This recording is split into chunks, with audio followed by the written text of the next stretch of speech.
લગ્ન તો રામના છે. સૌથી પહેલું દશરથ રાજાએ નિવેદન વશિષ્ઠજીને કર્યું છે કે બાપજી, તમે અમારા કુલ ગુરુ છો, લગ્નમાં તો તમારી હાજરી જોઈએ જ. તમારા વગર આ લગ્ન અધૂરા રહે. એટલે વશિષ્ઠજી તૈયાર થયા. બધી જ તૈયારીઓ અવધમાં થવા લાગી છે. અયોધ્યાની પ્રજા એ પણ આનંદ વિભોર બની અને જે દૂતો આવ્યા હતા ને જનકપુરથી, એને ભેટ આપે છે કે તમે આવીને અમને પ્રાણ પૂરી દીધા અમારા ખોડિયામાં. અત્યાર સુધી અમે નિસ્તેજ હતા, રામના દર્શન નહોતા થતા, એટલે અમારા જાણે પ્રાણ આમ નિસ્તેજ બની ગયા હતા. પણ આ શુભ સમાચાર તમે લાવ્યા કે અમારી અંદર પ્રાણનો સંચાર થયો, અમને શક્તિ મળી, માટે યથાશક્તિ આ ભેટ તમે સ્વીકાર કરો. દશરથ રાજા પણ દૂતોને ભેટ આપે છે કે આપ જનકપુરના દૂતો છો, તો આ ભેટ આ રાજ દરબાર તરફથી તમે સ્વીકારો. ત્યારે એ દૂતો બોલ્યા કે મહારાજ, આ ભેટ અમારાથી ન લેવાય. અરે પણ આ અમે ખુશીથી આપીએ છીએ. આટલા સુંદર સમાચાર તમે અમને આપ્યા, એના બદલામાં આ અમારી ખુશી અમે વ્યક્ત કરીએ છીએ, આ કોઈ દાન નથી. ત્યારે દૂતો બોલ્યા મહારાજ, અમે જનકપુરના દૂતો છીએ અને સીતાજી એ કેવલ જનક રાજાના પુત્રી નથી, પણ સીતાજી અમારી પુત્રી પણ છે અને નિયમ છે કે દીકરીના ઘરનું પાણી પણ ન પીવાય. મહારાજ, અમે અમારી દીકરીના ઘરે આવ્યા છે, અમારી દીકરી અમે અહીંયા દેવાના છીએ, અમારાથી અહીંયા પાણીનું એક ટીપુય ન લેવાય, તો અમે આ ભેટ કેવી રીતે લઈએ? આ રામ રાજ્ય છે. અને અત્યારે દીકરી પરણે ત્યારે માં કાનમાં કહી દે કે બહુ મૂંઝાતી નહીં, વાંધો પડે ને તો સીધી આવતી રહેજે ઘરે. આમાં રામ રાજ્યની આશા ક્યાંથી રાખવી? જરા કમતું સંકટ પડે એટલે માં એને કહી જ દે કે તું આવતી રહેજે, અમારા દરવાજા તારા માટે ખુલ્લા જ છે, આમાં રામ રાજ્ય ન આવે. અરે જનકપુરના દૂતો એમ કહે છે કે અમારી દીકરી અમે અહીંયા દેવાના છે, અમારથી અહીંયાથી કાંઈ ન લેવાય. એ ગરિમા હતી, એ સંસ્કૃતિ હતી આપણા દેશની. સમાજ ગમે તે હોય પણ નિયમ તો હિન્દુને બધાને એક જ છે. સમાજ ગમે તે હોય.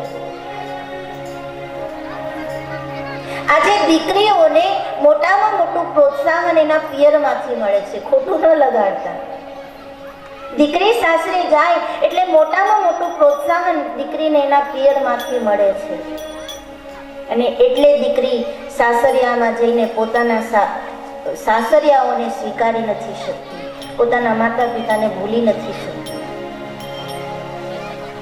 એકવાર દીકરી સાસરે જાય પછી એ સંપૂર્ણ રીતે સાસરાની થઈને રહે, પોતાના સાસરિયાઓની થઈને રહે, એની સંપૂર્ણ જવાબદારી એના માતા પિતાની છે. પછી કન્યાદાન કરી દીધા પછી તમારો કોઈ અધિકાર દીકરી ઉપર રહેતો નથી.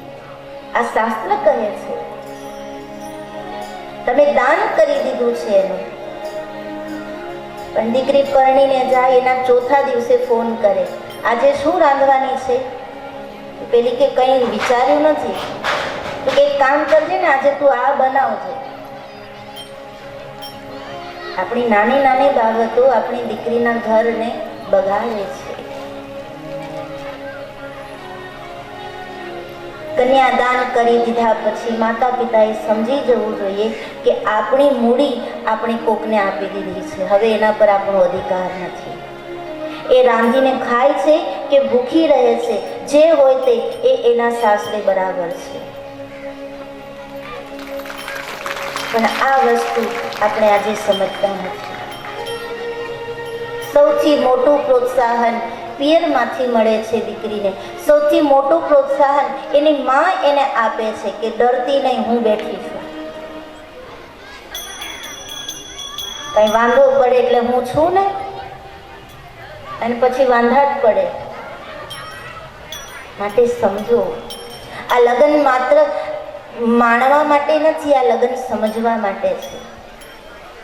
આ રામ વિવાહ ઉજવીને આપણે સમજવાનું છે કે આપણે ક્યાં કઈ ભૂલ કરીએ છીએ, ક્યાં આપણા દીકરીના ઘરને આપણે બગાડીએ છીએ, ક્યાં આપણો દોષ છે. એ જો નીકળી જશે ને તો આ રામ વિવાહ સફળ થયા ગણાશે. એ તો કથાઓ આવે, ભગવાન રામ જન્મે, વિવાહ પણ કરે, સીતાજીને લઈ પણ જાય, પાછું ખાધું પીધું મજા કરી, તો આ લગ્ન સફળ નહીં થાય.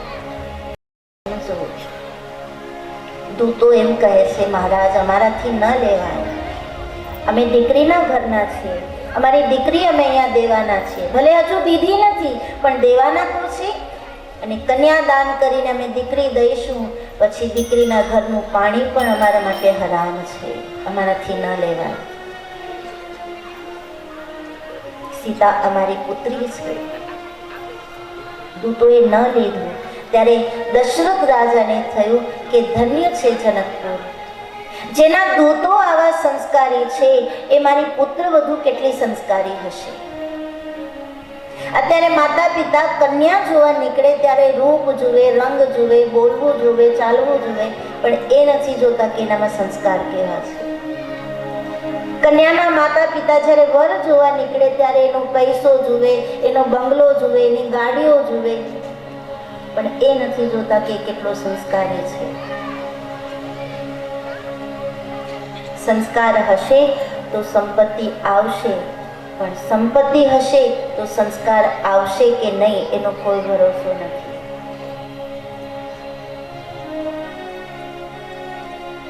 કન્યાના માતા પિતા વર શોધતા હતા. પછી હવે તો રિવાજ છે એટલે પૂછે ને દીકરા દીકરીને કે તને આ ગમે છે કે નહીં. એમ કન્યાના માતા પિતાએ પોતાની કન્યાને પૂછ્યું કે તને કેવો વર જોઈએ છે. કન્યાએ ધીરેકથી કહી દીધું કે વર તો ઠીક છે, તમે તમારી રીતે ગોતી લેજો, પણ સાસુ મને ફ્રેમમાં જોઈએ છે.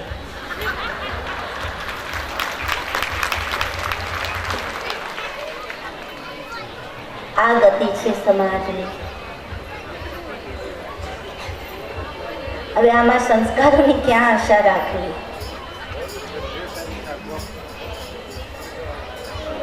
પણ આપણે ત્યાં લગ્ન ગીતો જે હતા ને, ગુરુજીએ સરસ યાદ કરાવે, લગ્ન ગીતો જે ગવાતા એમાં આપણા સંસ્કારો છલકાતા. ઊંચા ઊંચા રે દાદા ગઢરે ચણાવજો, ગઢરે સરીખા ભોગ મેલજો.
પિતાજી, તમે મારા માટે વર શોધ્યો, પણ અમે ગોરા અને પ્રભુજી કાળા. અને ત્યારે વડીલોએ જે જવાબ આપ્યો છે ને, એ જવાબ આજના વડીલોને સમજવા જેવો છે. ગોખેથી મેની સીતાજી બોલ્યા, અમે રે ગોરાને પ્રભુજી કાળા. ગોખેથી મેની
મર્યાદા, વડીલોના ઉપદેશો આપણને આમ ગાતા ગાતા મળી જતા.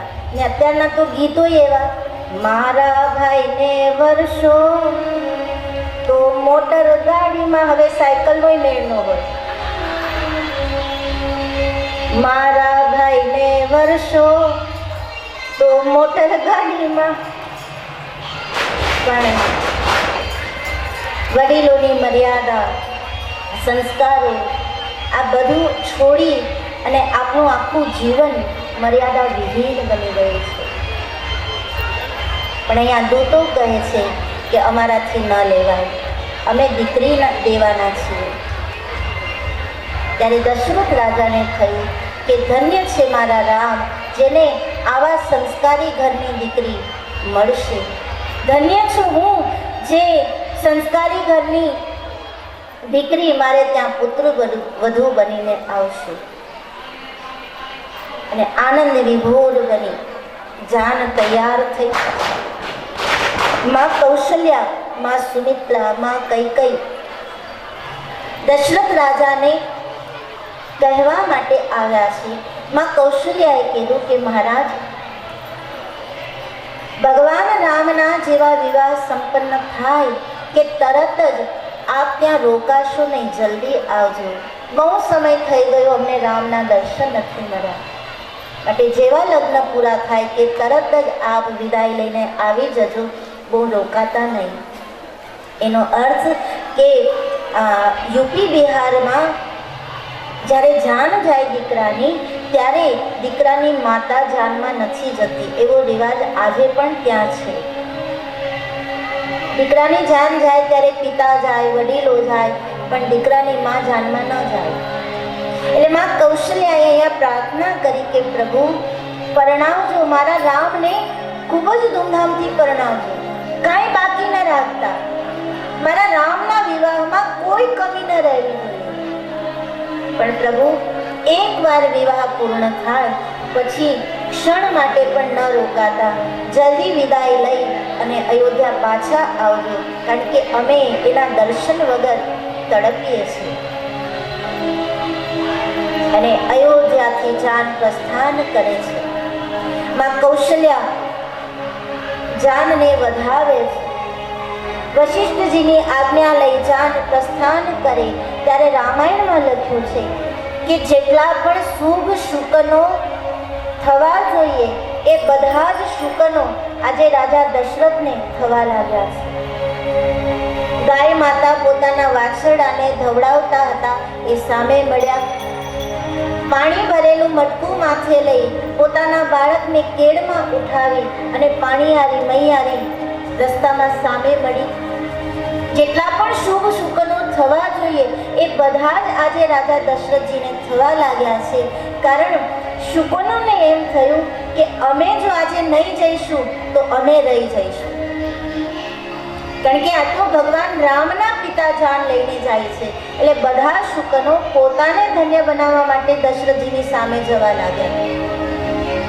મારા દશરથની શુકન થવા લાગ્યા છે. મારા દશરથ ભગવાન રામજીને યાદ કરીને જાન લઈને પ્રસ્થાન કરે છે. જાન આગળ ચાલે છે. રસ્તામાં જનક મહારાજે જાનને કોઈ પણ વાતની તકલીફ ન પડે એવી વ્યવસ્થા પહેલેથી જ કરી રાખી હતી. નદી નાળા આવે ત્યાં કાચા પુલ બાંધી દીધા હતા. રાતવાસો કરવા માટે જ્યાં રાતવાસો થાય ત્યાં બધી સગવડો ઊભી કરી. કારણ કે જાન પગપાળા ચાલીને જતી હતી. જાનને કોઈ પણ વાતની તકલીફ ન પડે એની વ્યવસ્થા જનક રાજાએ પહેલેથી કરી દીધી. અયોધ્યાથી જાન પ્રસ્થાન થઈ અને જનકપુરમાં પ્રવેશ લીધો. ત્યારે દશરથ રાજાનું સ્વાગત કરવા માટે જનક રાજા દોડ્યા છે. દોડીને સ્વાગત કર્યું છે દશરથજીનું. આવેલા સંતોનું, ઋષિમુનિઓનું, વડીલોનું બધાનું સ્વાગત જનક રાજા કરે છે. ત્યારે દશરથ રાજા પૂછે, મારો રામ ક્યાં છે? સમાચાર આપવામાં આવ્યા વિશ્વામિત્રજીને. એટલે વિશ્વામિત્રજી અને રામ લખન તૈયાર થયા ત્યાં દશરથ રાજા પોતે પહોંચી ગયા છે વિશ્વામિત્રજી પાસે. પગે લાગ્યા વિશ્વામિત્રજીને. રામજી આવ્યા, લખનજી આવ્યા, દશરથજીને પગે લાગે, પણ દશરથજી તો બંનેને ભેટી પડ્યા છે. ઘણા સમય પછી આજે રામની છબી નિહાળી અને દશરથજીની આંખમાં અશ્રુ આવ્યા, બંનેને ભેટી પડ્યા. થોડીક વાતો થઈ ત્યારે તુલસીદાસજી એમ લખે છે કે ભગવાન રામની આંખો માને શોધતી હતી. દશરથજી સમજી ગયા એટલે બોલ્યા છે, બેટા, આપણા કુળના રિવાજ પ્રમાણે માતાઓ જાનમાં ન આવે એટલે તમારી માતાઓ નથી આવી, પણ એને સંદેશ મોકલાવ્યો છે કે મારા રાઘવને જલ્દી લઈને આવજો.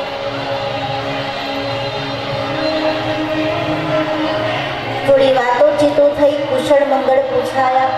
પછી લગ્ન પત્રિકા તૈયાર થવાની છે. બ્રહ્માજી પોતે ભગવાન રામની લગ્ન પત્રિકા તૈયાર કરે છે. ત્યારે જનકપુર વાસીઓ બ્રહ્માજીને પ્રાર્થના કરવા લાગ્યા કે આ લગ્ન બહુ દિવસોના લેવાય, બહુ દિવસોના લગ્ન લેવાય કે જેથી અવધવાસીઓ અહીંયા જનકપુરમાં રોકાય અને ભગવાન રામના દર્શનનો લાભ અમને મળે. આવી પ્રાર્થનાઓ થવા લાગી. લગ્નની તિથિ નક્કી થઈ. ગ્રહ તિથિ નખત યોગ વરવારું, લગ્ન શોધી વિધિ બિન વિચાર. બ્રહ્માજીએ ખૂબ જ વિચાર કરી, યોગ, લગ્ન, વાર, તિથિ બધું જોઈ અને શુભ મુહૂર્તમાં, શુભ મંગલ દિવસમાં ભગવાન રામના લગ્ન નક્કી કર્યા. લગ્ન પત્રિકા તૈયાર થઈ. અયોધ્યાના રાજા દશરથજીના હાથમાં આપવામાં આવી. શતાનંદજીએ લગ્ન પત્રિકા વાંચી અને બરાબર લગ્ન દિવસ આવ્યો ત્યારે ભગવાન રામનો વરઘોડો નીકળ્યો છે. એ વરઘોડામાં કોણ કોણ હતું એના દર્શન આપણે અહીંયા બેઠા બેઠા કરીએ. ભગવાન રામ ઘોડા ઉપર બેસી અને જાન લઈને, વરઘોડો લઈને નીકળ્યા છે પરણવા માટે સીતાજીને. તો આવો જોઈએ કે ભગવાનની સાથે કોણ કોણ આવ્યું છે. રામજીની જાનમાં કોણ કોણ આવે, પ્રભુ રામ ધનુષધારી રે.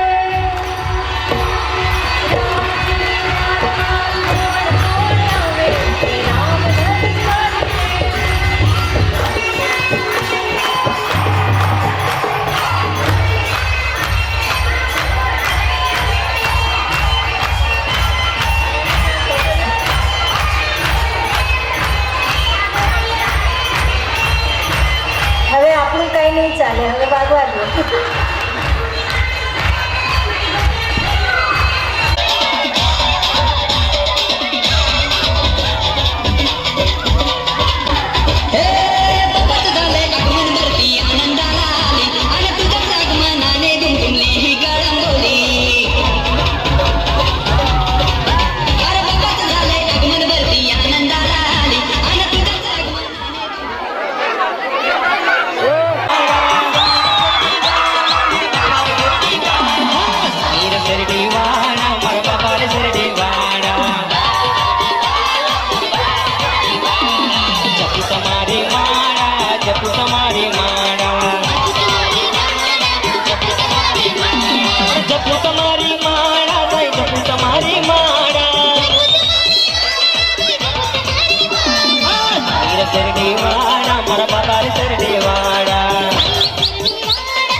તાળી જોરથી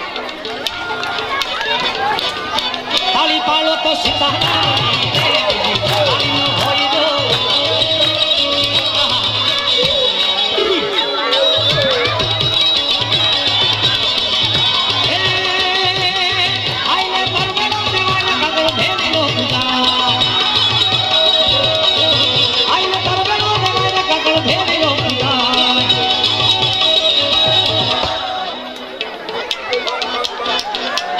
દ્વારિકાનો નાથ નાથ નાથ નાથ નાથ નાથ નાથ નાથ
ઘરના છો ને મારું માલધારી વરણ મારું ઘર જ કહેવાય ને શંકરલાલ. એટલે એક ખાનગી વાત એ કહું છું કે જે ભગવાનના નામે તાળી ન પાડે ને ભાઈ એના માટે પરમાત્માએ આખો અવતાર રાખ્યો છે ભાઈ. એટલા આપણે નથી જવાનું એમાં, એટલા માટે તાળી પાડો મારા વાલા. તાળી રે તાળી તાળી. વાહ મારું ધાબળિયું વરણ ભાઈ ભાઈ મરી જવા દે એમ થાય. તાળી પાડો તો સીતારામની રે દીદી આવી ન હોય તો. અરે દોસ્તી દોસ્તીમાં ઘણો ફેર છે રે કોને દોસ્તી કહેવાય તો.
તમે મારા ઘરના છો ને મારું માલધારી વરણ મારું ઘર જ કહેવાય ને શંકરલાલ.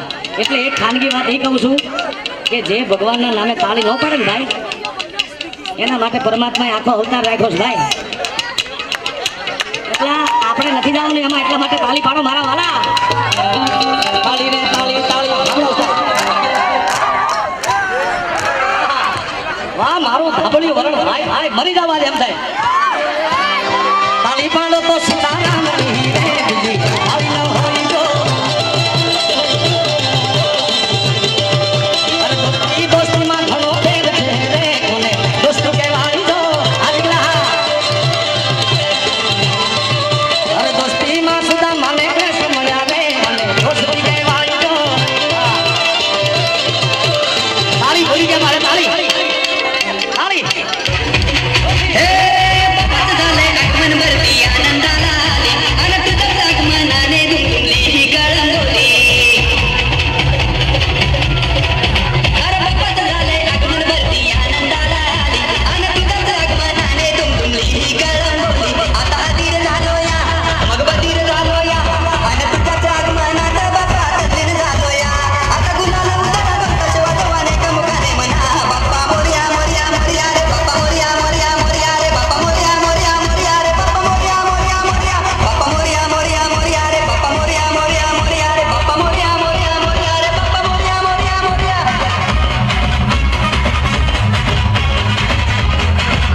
તો રાધિકાનો ચિત ચોર તારા બંધ દરવાજા ખોલ.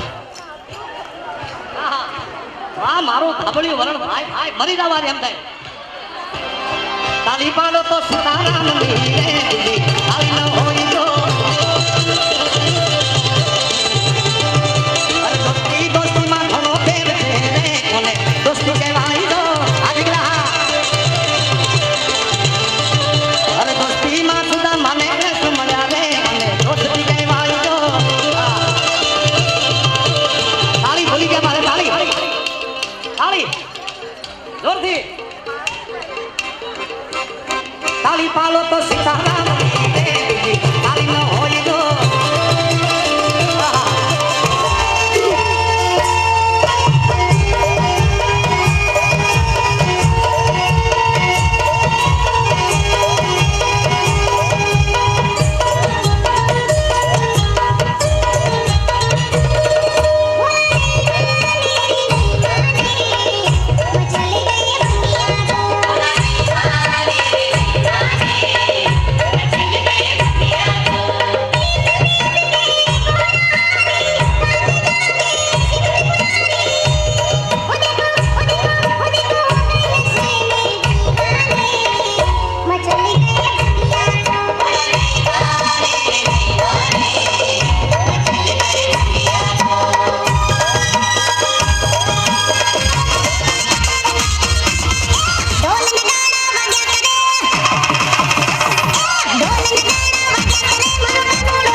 કેટલું ઉલાડી જાય 20 લીટર 20,000 લીટર.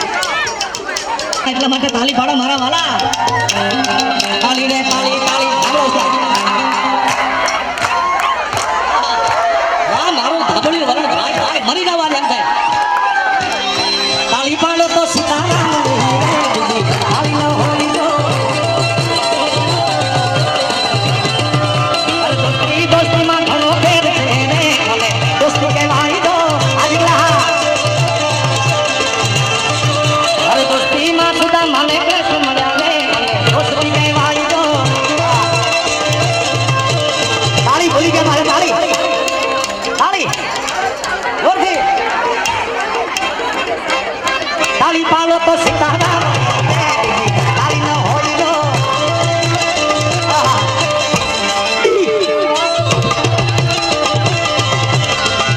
એ આઈને તરબડો ને મને કકડો ભેલીનો પૂજા આઈને તરબડો ને મને કકડો ભેલીનો પૂજા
ત્રણ બે હાથ ઊંચા કરી અલ્યા તાળી પાડો તો મારા રામની બેટી તાળી ન હોય તો તાળી તાળી તાળી તાળી પાડો તો મારા રામની બેટી તાળી ન હોય તો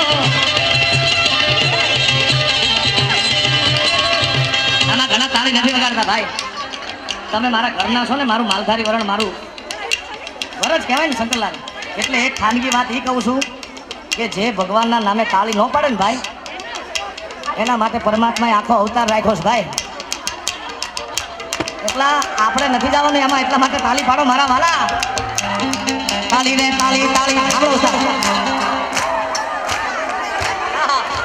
વાહ મારું ધાબળિયું વરણ ભાઈ ભાઈ મરી જવા એમ થાય તાળી પાડો તો સદારામ તાળી હોય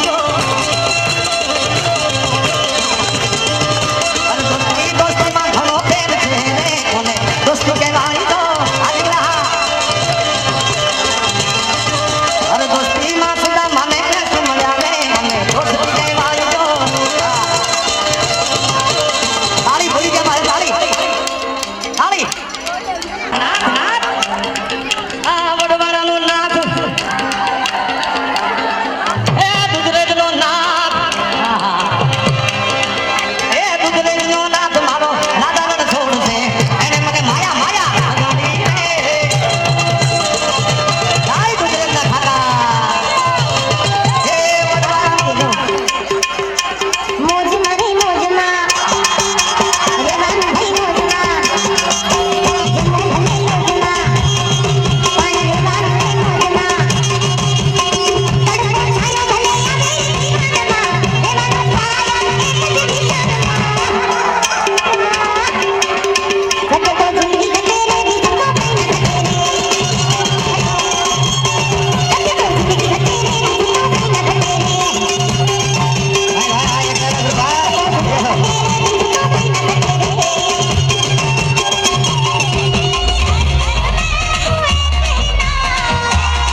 મારી